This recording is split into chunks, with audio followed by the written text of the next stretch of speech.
Hello, good morning. Happy Monday, and welcome to another episode of Discover with Spinati. I'm your host, Dr. Spinati. Today, we're talking about if you're missing a tooth, what you should do about it. And we're going to go through this model right here. We're going to go through it really quickly because I like to tell you things quickly so that you can get the information in a digestible format and not be overwhelmed with a lot of information, but yet still get a lot of value out of it.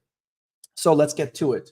If you're missing a tooth, more than likely, you once upon a time had something like this, where you had teeth, you had nothing missing.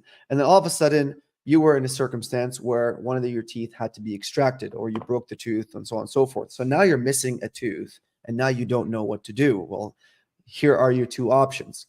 Your two options are you can either get a bridge, and a bridge, a lot of people don't know what a bridge is. A bridge looks like this. Okay, so a bridge is this here. So it's basically two crowns. Okay.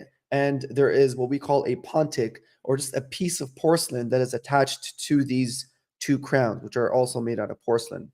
Now, the problem with a bridge is in order for a bridge to be, to be usable in this scenario, what you have to do is you have to actually involve both of these teeth. So you have to actually destroy, okay, or what we call preparation. We have to prepare both of these teeth, okay, as you can see that. And also what happens is that with a bridge, because there's nothing in the bone, there's nothing in the socket, because you used to have this tooth. Now you're gonna lose gum tissue, you're gonna lose bone tissue, and and your bone is actually going to shrink not just down this way, but it's also going to shrink widthwise. Okay, so it's going to be squeezed inwards. Okay, so you're going to be losing a lot of things. Additionally, when you put the bridge on, it becomes incredibly difficult to clean. I mean, one of the reasons why people lose teeth is because they're not flossing. Okay, and so it's a struggle for people to maintain oral health. Well, I mean, putting a bridge makes it even more difficult. So now the chance of you losing these two teeth increases significantly because in between here, this is where the plaque starts to build up. So you have food buildup, food trap, and now you can't just floss, right? Like flossing is easy, and even that's a struggle for most people. But now you can't floss traditionally. Now you have to feed it through a flosser, or you have to use something called a water pick, which then now you have to have a specific technique with the water pick. It becomes exceedingly difficult. The problem with the bridge as well, not only are you destroying these two teeth here, so you're involving these two teeth, you're losing bone, losing gum tissue. So not only are you doing that, but you also become very susceptible getting cavities in this area and this area here, because that's where the plaque builds up under the bridge. Now, what's the alternative? So now you have these two teeth, okay? They're not destroyed. So you have these two teeth, you're missing a tooth. The alternative is getting an implant, okay? An implant, what it does is because it goes inside the bone, it actually preserves the bone from shrinking. It preserves the bone from collapsing on itself and also preserves the gum. So now you have preservation of your tissue. So you're not losing bone and you're not losing soft tissue. Okay, so think about it as skin.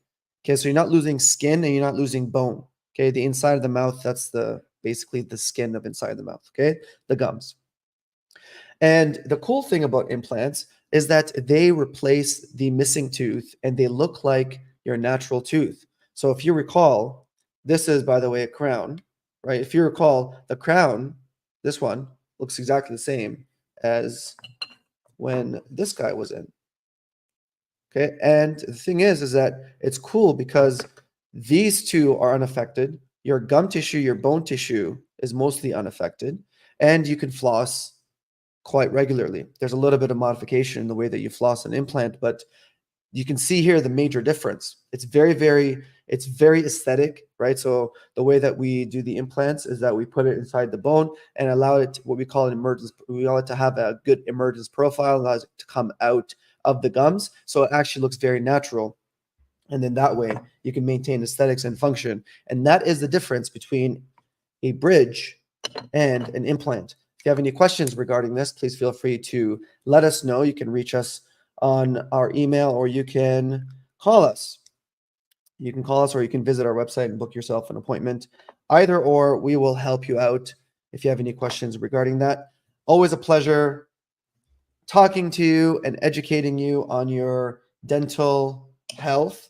So if you have any questions, please feed them to me and I will be more than happy to answer them for you on my next podcast. Until then, have yourself a wonderful Monday. And as always, keep smiling.